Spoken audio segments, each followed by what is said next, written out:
everybody to another segment of Want to Know with Raven Paris. So today is going to be a special interview because I'm here with my bro, D Watkins. So happy to be here. I'm glad that you could come. Anything. Okay, so this is going to be a little bit different. So I like to actually take people behind the artist before they became who they are today. Okay. Okay? So you have a lot of titles, and I want you to address them all. That's how. Run it down just to start off so they can get an idea of who you are. I'm an author.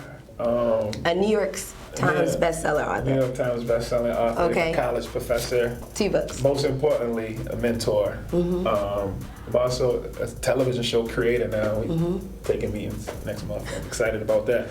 And I'm a homie. I'm a friend. Like I'm a connector. Like I think one thing that the artist community needs more of is just people who share ideas and share resources and work hard at making this whole world smaller, because we all have gifts and sometimes we're not given a platform to be able to share those gifts. So I like to consider myself to be one of those persons to say, hey, Raven, meet this person, and meet that person. Basically, you connect and bridge the gaps.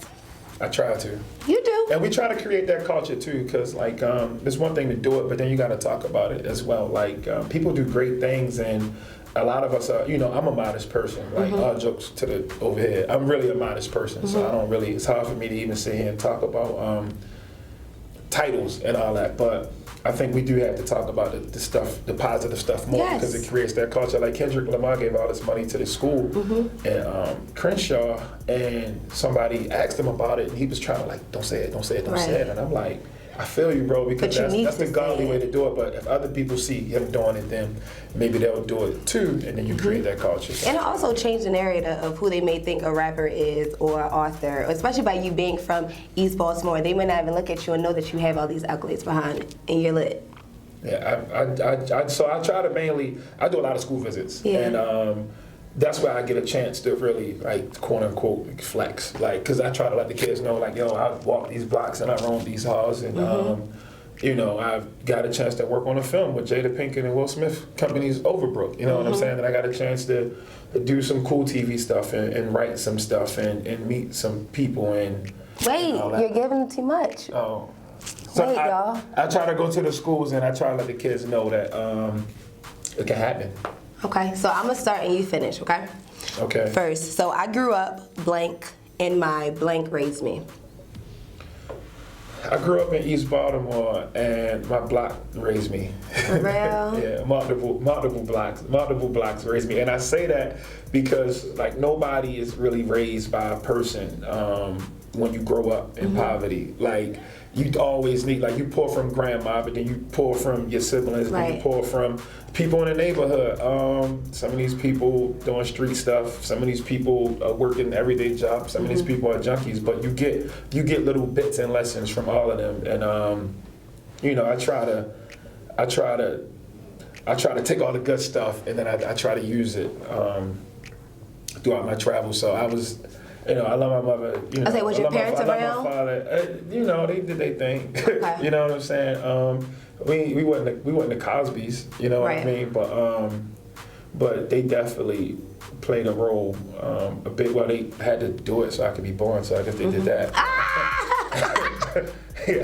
Bro, people never think about that. Like if your father never pressed down on your mother, then they wouldn't be here. Let me get that. Then you wouldn't be born. Like you would be like a no thought. You wouldn't be here. So my parents are amazing. My dad, he just had open heart surgery and a stroke in his brain, and he fought through all of it. Yeah, soldier. He's soldier. He from Lafayette. He from Lafayette Housing Project. And, my mother from the Boulevard, so they like a little East Baltimore love story. You know what I'm saying? And, they fighters. And look at you. Now you're here today. All right, we're gonna keep this thing going. I'm here today because he got it. Oh my gosh! All right, so when I was little, I used to rap in the mirror. What you used to rap? And I want you to do that rap right now. You want me to do the rap right now? Yeah. What you used to rap in the mirror? This is the mirror. What you used to do? Streets is why I got me waiting for you to make your first mistake. Jigga. Jigga. All right, next. Growing up, I used to be scared of being a junkie. For real? Just because you used to see him around? When your family, like your close family members, experiment with drugs, You know, I remember the first time I had liquor in middle school. I was terrified. Middle Like I was school? terrified. Like I did it because it was my mission. Right. One of my friends was going through a real rough time. You know, his mother was getting beat up real bad, like real bad, and he was depressed. And there's no counseling, there's Right. nobody to talk to. This close friend, he ended up becoming a murderer. You know what I'm saying? But at the time, listen to older people, they get down, or when they celebrate, They drink. they cracking that Or they- bottle. yep. So I had the gin. And, Who the hell sold you some I had gin? the gin. We don't name. You went home we don't middle name school. names. We don't. All right, we break the don't- code. All right, we don't gotta we break the don't- code. That's we don't- fine. We don't tell Raven. All right. So so he had the gin, and the only thing I was thinking, like from when I had the bottle in the paper bag in my hand, it was like a little pint, I was squeezing it, was like, yo, don't get hooked, don't get hooked, don't get hooked. And I don't even know where this idea came from, but you think about when like Uncle stealing video games, Yeah. and like when I was growing up, there was young junkies. You know what I'm saying? Like this is like, I'm talking about in the mid '90s. In the mid '90s, when like the young crack kid still was a thing. Yeah. It was a thing. So. But I feel like the kids are younger now. Like you legit will see little 13, 14-year-olds nodding off on They the go to bus stop. so, You know what I'm okay, so saying? imagine that energy opposite. Right. Instead of them nodding off, they running up and down the block, climbing through windows. You see the dude running down Miami Street with a refrigerator on his back. Yeah, Like, yeah, yeah, damn, yeah. you only The weigh real- 80 yeah. pounds. Like so I kept thinking that. Then when I sit there, and I'm like, oh my God, why would It's anybody get addicted to this? And so that was one of my fears coming up. I didn't want to be a junkie. Being a junkie was like the worst thing in the world you could ever do. And I'm not, so I guess it worked. It worked. Okay, I always used to get in trouble for. You seem like you was a bad kid, My mouth, like. and you still use it a I lot. talk too much shit. I talk cold cash. I talk cold. Can you use profanity? Yeah, go ahead. It's So digital. they blank it out. Yeah, we could do our thing. I talk too much. I talked a lot of trash coming up, like, and I ain't had no picks or choices. So if I'm saying something slick to my grandmother, she gonna pop off, Yeah. smack me in the mouth. If I'm saying something slick to my mother, my father got it the worst. He got it the worst. I know he was like, yo, this guy's crazy. And then police officers too, like whoever. I remember we was out Elwood Park playing basketball, and the police officers made everybody lay down, and he was just giving his little speech about y'all not gonna be nothing in our land. And I'm like, you know who I am? Right. I was just like that. Like, People are like, who are you? Forget the fact that I'm laying on the ground. Forget the fact that we shouldn't even be going through that anyway. But the thing that triggered me was like, I'm not gonna be like, what? Are you crazy? And I proved that cop wrong too. But I ain't had no picks or choices. Like I didn't. I didn't ran my mouth and let the people being stomped out, and then I got stomped out by like 40 people, like at somebody's family. It was like a Cherry Hill reunion or something like that. You ain't supposed to stand over there. I was with my own boy, but thank God he saved me. But like, no picks, like anything. Like I don't like bullies. I don't like bullies. And I'm not like an advocate against bullying. Like I don't have like a campaign and a hashtag. But like if I see somebody and I'm like, yo, he's a bully, I just feel compelled to like You gotta say something. the bully. Yeah, the bullier. I always tell kids that too. Like when I go to schools, I be like, who get in trouble for running their mouth? Because that was me. I always got in trouble the whole time. Now you use your mouth to make money, and I use my mouth to make money. Yeah, that ain't sound right. I mean, you get what I'm saying. It became now we use our mouths to make money. your passion and your purpose. It came together, and now you make money from it. Get out! This is G-rated, right? Get out of here. But You get what I'm saying? for all the kids who talk too much, who Yes. get conduct interferes with learning, you have a career in Yes. communications waiting for you. Hello? That's the point. And we should be teaching that. We should be talking about that. Some kids are quick, and some kids are witty, and some kids can come out the top of their head with some brilliant things, and we don't reward them. We put them in detention, or we tell them that they're not going to go far in life. In actuality, if we nurture that, then that could be your next big time talk show That's your host, big craft. time radio host, or stand up comedian. Exactly.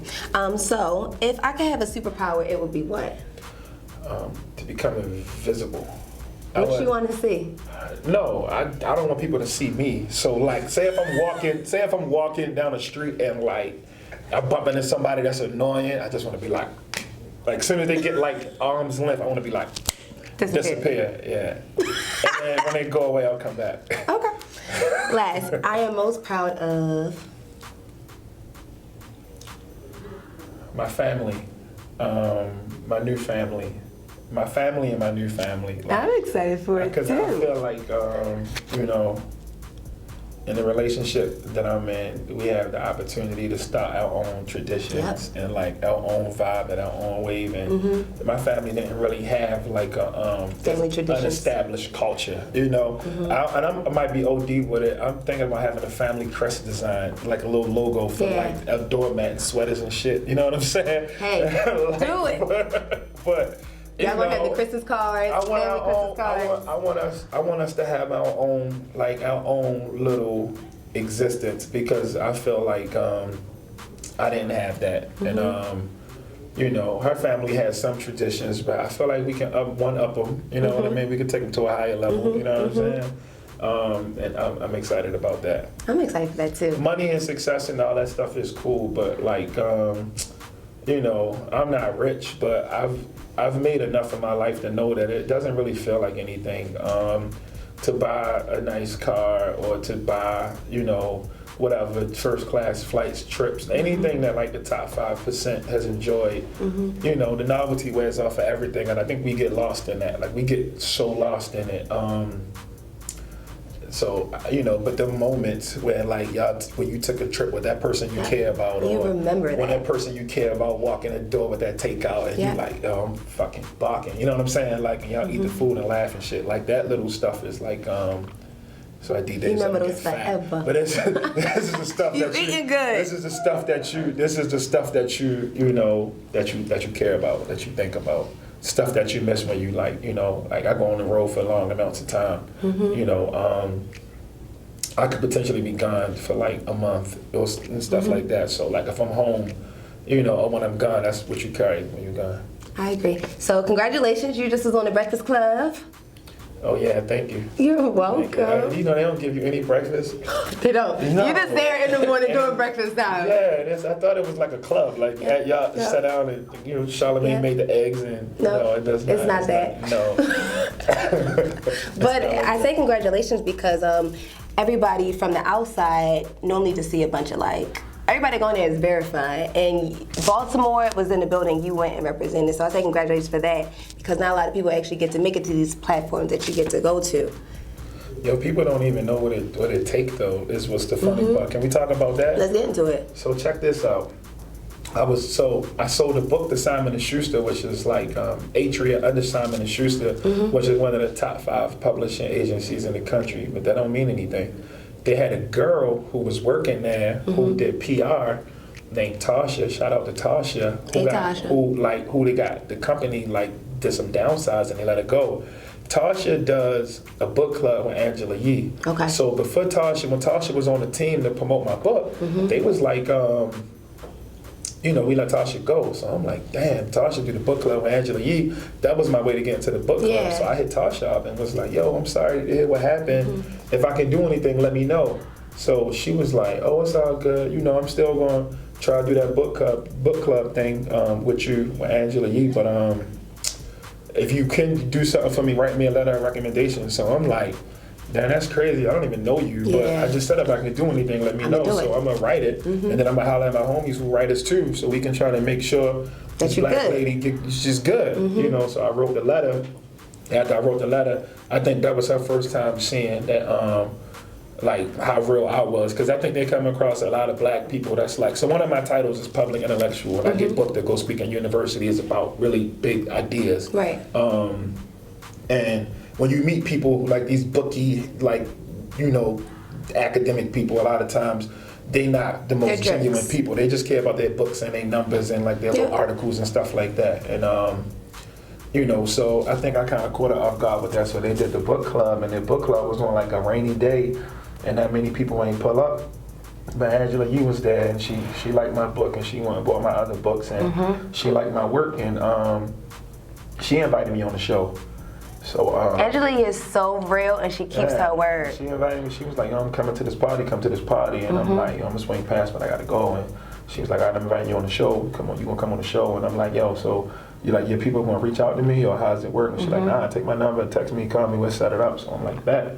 So And mind you, I interviewed Charlamagne maybe like 3 years ago. Okay. I was supposed to go on the show 3 years ago, and you know, he's a busy guy. Maybe he forgot whatever. So I don't carry stuff. You know what I mean? I just be. Everything happens when it's meant to happen. I just be chilling. I just be chilling. So, because I've been in the industry for a minute now. Like I'm not like, people be like, oh my God, you came out of nowhere. No. No, I've been putting in this Overnight work. success stories take 20 years, dog. Like, what you talking about? Like, I was doing this when you was, you know, on your other venture. Right. You feel me? So, so she set it up. She gave me her word. She stood on her word. And, but I had to do all of that just to get to that space. So it's not like your work is one thing, but it's what are you going to do outside of the work? Are you just people creating genius, brilliant art all over the place? Yeah. Congratulations, you're a genius, brilliant art maker. But what else? Because it's somebody that got work ethic and they know how to strategize and are piecing stuff together to add what their artwork that you ain't never going to beat them. So I'm writing letters. I'm going to book clubs. I'm going to parties. I'm in events. I'm popping up in spaces. The dots. And then shout out to Kondwani, he's smart because he was like, yo, can I come? Because now he's there and he's pulling up and he's making those connections too. And that's part about being the plug. It's like same thing I told you, if you can come up, come. You know what I'm saying? So he's making them plugs and like we're trying to build these relationships and that's all we really can do for real. So so I didn't just get on the show because of Instagram and I didn't just get on the show because I am a New York Times bestseller, or I've been on tour for 5 years. Like, all that stuff is great and it's cool and it makes me the man at little parties, but it don't mean nothing because you stepping into a world where everybody's the woman, everybody's the man, everybody on tour, everybody doing their thing, everybody getting money, everybody own this, everybody own that, everybody is somebody, so what's going to make you unique, stand out? What are you really going to do to get in that space? And then when you get in that space, are you trying to get a seat at the table so you can eat and get fat? Or you trying to get a seat at the table so you can break the shit down and make a bigger table so other people can pull up and do their thing too. You know what I'm saying? So it's like that type of vibe. But I think people should know that though. Like opportunities, they're out there, but you got full court press for them. You can't just, it ain't just gonna come. Right. Some, in everything, every time you see somebody winning, we don't do a good enough job. We don't do a good enough job talking about all of the L's we took before we got that one win. So with the Breakfast Club was a big one for me. I probably picked up some dumbass, like 1,000 followers and so got some speaking gigs off of that. Yeah. But that one situation, that one win came with like at least 250 L's. You know what I'm saying? And more, guess what? More wins are coming, but guess what? More L's are coming too. You gotta just work through it. I want to speak on, so before you became D Watkins, you was Dwight, and I hear a lot of times that, you was influenced, you went into the streets after your brother passed away, but I don't ever really hear you talk about actually who your brother was or how he impacts you as a person to know the person that we know now. So, my brother was cool. He was cool. He was one of the coolest people, like, ever stepped foot on this earth. And one thing I'll say about him or about our relationship is, one, he was the first person to get me to read. Two, he was the person that instilled the value of education in me, even though he wasn't a formally educated person. Right. I used to talk about him as a person a lot, but then I stopped. And I stopped because my brother's a street guy from the 90s. If you're a street guy from the 90s, 9 times out of 10, you was putting in gun work. Yeah. So this person who's a hero to me has been a nightmare to other people. So like, I come up under this guy, another guy I used to look up to a whole lot, right? His name Derek Vaz. And one thing about Derek is he was a street guy, but he put all like the colorful stuff in front of us. He put all of the like, the reason why we was taking a lot of little kids to like Six Flags and all that, because that's what he did for us. Okay. The reason why we was throwing little block parties on Robinson Street and over boat checks and stuff like that, because that's what he did for us, right? And I say that to say, he got killed when Anthony Jones came home. This big time drug dealer from back in the day called Anthony Jones, and he getting people knocked off, right? He's in jail now. He got like lifetimes 80 or some shit, like something crazy. So mind you, Derek Boz was everything to me. Right. Derek Boz was a hero. Derek Boz was everything to me, everything to my family. He was a great guy.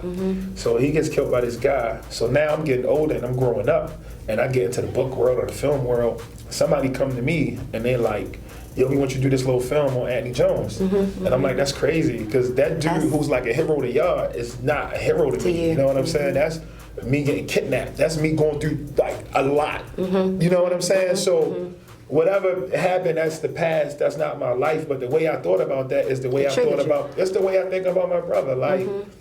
Yeah, he was a great guy to me, but you know, it's the same way as somebody out here, you know, Donald Trump's kids probably love him.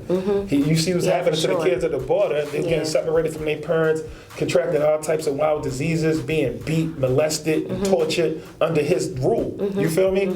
These people, when they see his face, they probably cringe and throw up. Right. You know, so I think about that a lot. I think about my own mistakes and my own story, and what he meant to me is something that I've learned to hold closer, just out of respect for the victims of him, people. For the victims he created. You know what I mean? I got you. So growing up in East Baltimore, I feel like, well, I know for a fact, writing isn't like the cool thing to do. So what inspired you to, when did you actually find out you was in love with writing? Do you remember your first piece that you wrote? Well, it's more or less storytelling. Storytelling is something, East Baltimore has the best storytellers on the planet. And it's not, I'm not up for debate. Yeah. Like, if y'all had like any graphics, just like do like a little baby popping up saying no cop. You know what I'm saying? That's a dumb baby. It's one of those kids. So oh my God. Anyway, we got the best storytellers in the world. I don't care. I ain't, you know, whatever. And I think I fell in love with storytelling way before I knew writing was even a profession. I didn't know it was a profession. Like, I didn't know. So you know, the first thing that I wrote, the first poem that I wrote, so the first thing that I wrote that got some traction, honestly, was at Dunbar High School. And I was put into this honors class for history, and the teacher said... Oh, so you were smart. Yeah, I wasn't the best student, but I was good at school. Okay. So I missed some years of school, and I got skipped some grades, and I still I always did well with school and standardized testing, like pedestrian stuff like that. So I was in this honors class, right, and the teacher gave us this assignment to write our own life stories. So I wrote, and this is around the time a real good friend of mine, D just got murdered. So I wrote an essay about 10 times. My 10 brushes with death, and you know, growing up in Baltimore, and it was like a 20-page paper, and I talked about my cousin Donna. And you in the 12th grade? No, 11th grade? No, I was in the 10th. Wow. I was in the 10th grade. So I wrote this paper, and the English teacher, it blew his mind. It blew his, he sat up crying, all that, right? And it blew his mind, and I was able to do that because of storytelling, and that the grammar was horrible, and my storytelling wasn't really there, but it really struck a nerve with this guy, and then I never wrote anything else after that. And I think I came back to it when I wrote a poem. I'm not in the streets. I'm in college, and I'm trying to get my life together, and I'm wearing sweaters and shit. I'm just doing everything you're supposed to do when you. I don't think I saw you in a sweater before. No, I definitely had a sweater. I had probably 12 of them. So I got this. I'm in college, and I'm about to graduate.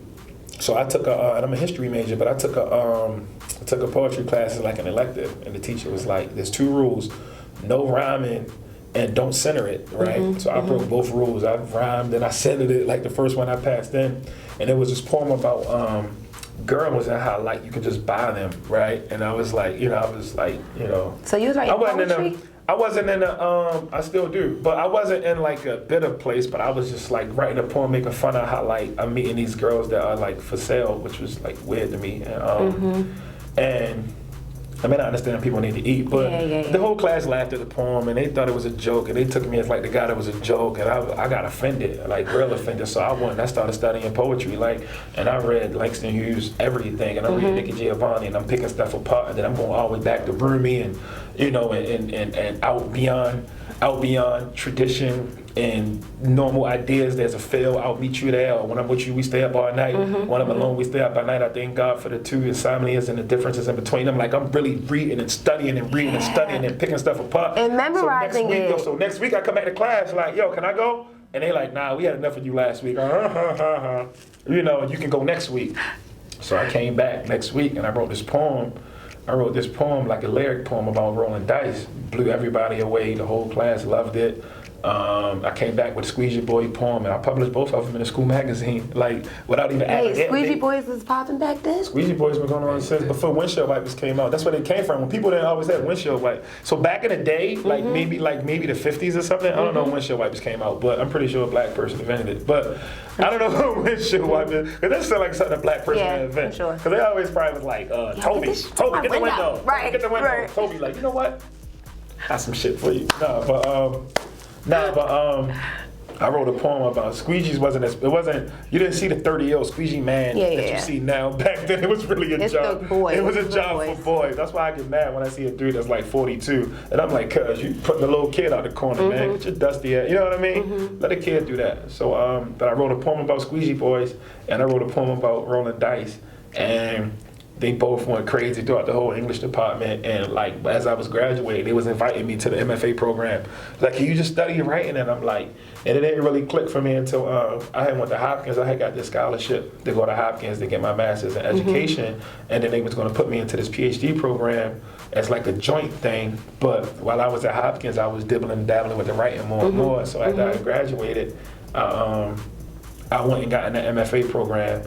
And I just studied words, and I just stayed on top of it, and I just started reading all types of books and like listening to writers who I respect, and just learning the craft and falling in love with it, and just writing and editing and studying, and you know, everything from, you know, different forms of poetry, short form and long form, and you know, haiku, like all of that stuff. And you know, then I'm writing essays, and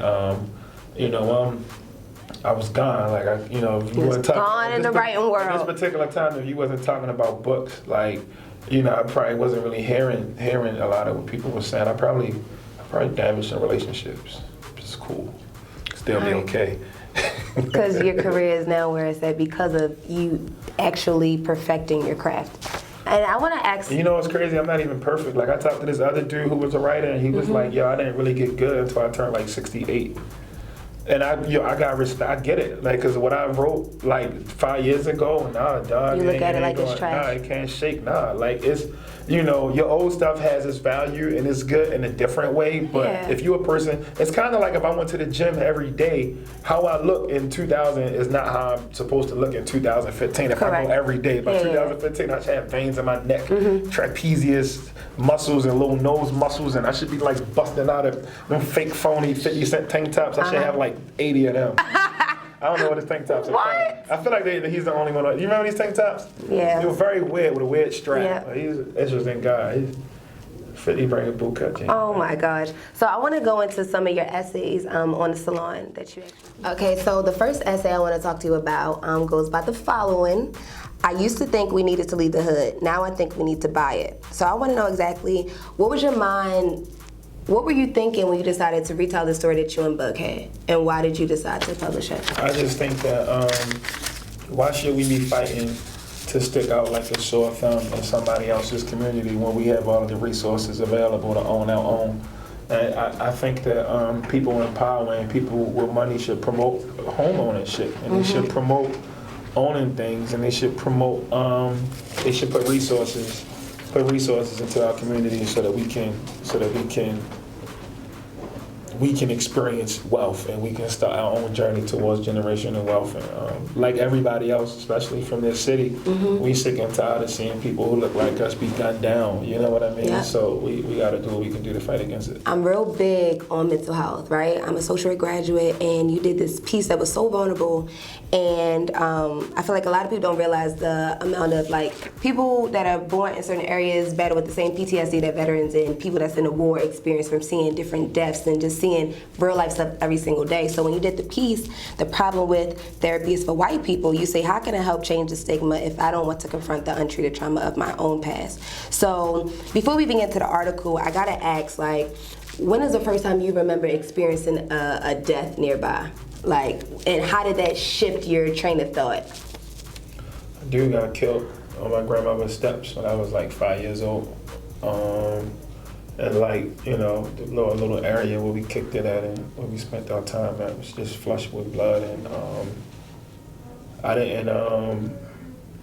I imitated the people that I was around, like young people do, the older people. It's like, yo, that's messed up, that's crazy. And then it's like, it is what it is. You know what I'm saying? Like, and I carried that mentality for a long time. Even still to a certain extent. Like, I don't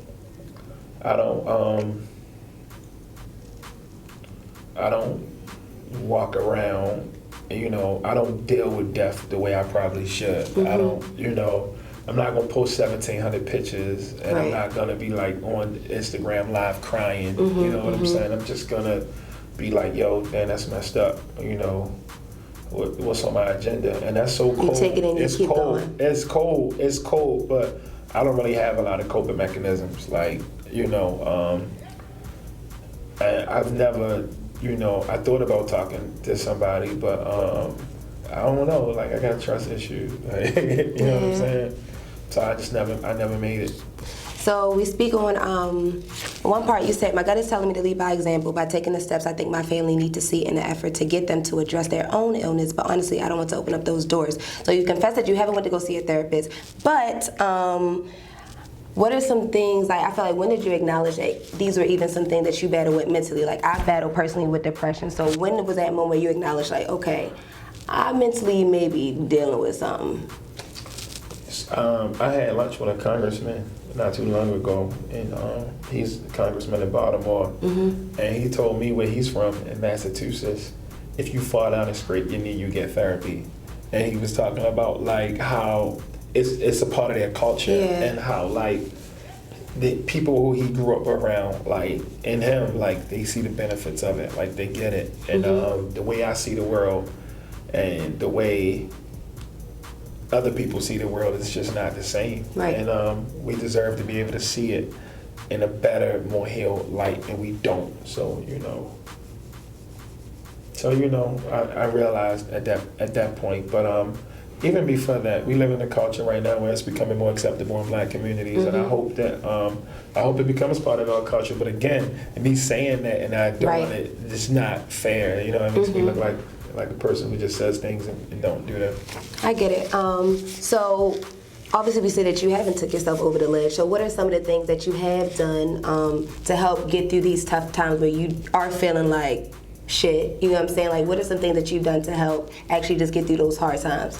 Because we all go through it, and not everyone decided, yeah, I know I need to go to therapy, but I haven't went. So what are some things that have worked for you or is working? I just work a lot, and I think maybe working is like a way to just keep my mind off some of the dark stuff. I do a lot of work,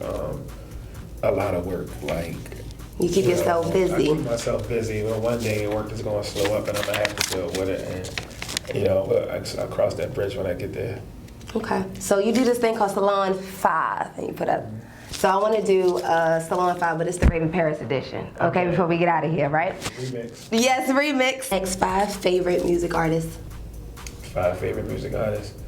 Cool. So number five is her. I love her. I listen to her. Me too. I listen to her all the time. Relaxing. Number four is Nas. Nas is like OG. Number 4 is Nas because Nas is one of the people who like helped me fall in love with storytelling. I'm definitely a huge Nas fan. Number 3 is Tupac. Emotion and rage and just the way what he can do with a song and how he can just give you energy from just his voice over a track was just amazing to me. And he was so young, as you think, like, he was so young. Number 2 is Biggie. I think that if Biggie was alive, I think Biggie should have been given like a MacArthur Genius Grant because what he did with words and poetry and storytelling and his voice and just his cadence and how he attacked music is godly. Like he was another person in his mid-20s that we lost too soon. Yeah. And then number 1, Jay-Z, of course. Like Jay-Z. Now billionaire. We grew up on a school of Jay-Z as little kids. Like that was our litmus test for like the luxurious things that we aspired to get. But Jay-Z is not just a guy with luxury things. Jay-Z went on to be a guy to force and push change in our criminal justice system.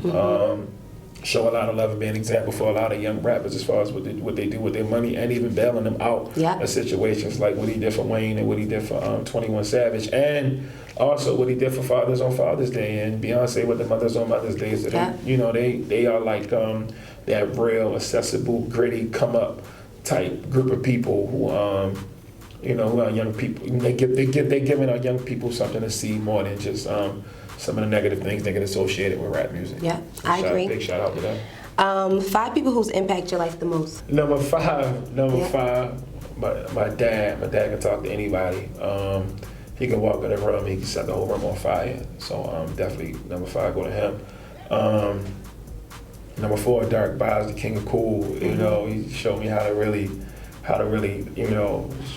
be slick and you felt slick saying it. You started smiling. He made me slick. Number 3, my big brother Devin, the soldier. Rest in peace to Devin and Dark. I love them both dearly. Number 2, my grandmother. She taught me that stubbornness and stupidity live in the same space. So yes, Granny. Never right to do wrong, never wrong to do right. So definitely my grandmother. She's the true definition of a warrior. And Karan makes me a better person. Hey, Karan girl. More patient person every day. I love it. Support a black writer. Like, come on now. Okay. Like, support a black writers. We out here. It's black men and women that's doing their thing out here. And, we got to support each other. I agree. So that wraps up. You passed the 5s. So now you know how you feel with your song. He'd be like, 5. Put your finger up. Tell everybody where they can find you at. At D Watkins World on everything, or in Baltimore, just outside. Like if he out here. You pull up on Robinson and Jefferson or Curly and Madison, I might be standing outside, or I might be at our house eating an egg sandwich, Facts. or Motor House. or I might be on Motor House on a Tuesday, but I'm around. So if you see me, say what's up. Like it's all good. I told y'all this is going to be a special edition. I could talk to D for hours, but it's just a lot that I feel like you're always talking to other people, but people not really actually getting your story, and I wanted to really get that out of you. So definitely make sure y'all stay up to date. Catch the next episode of Want to Know with Raven Paris.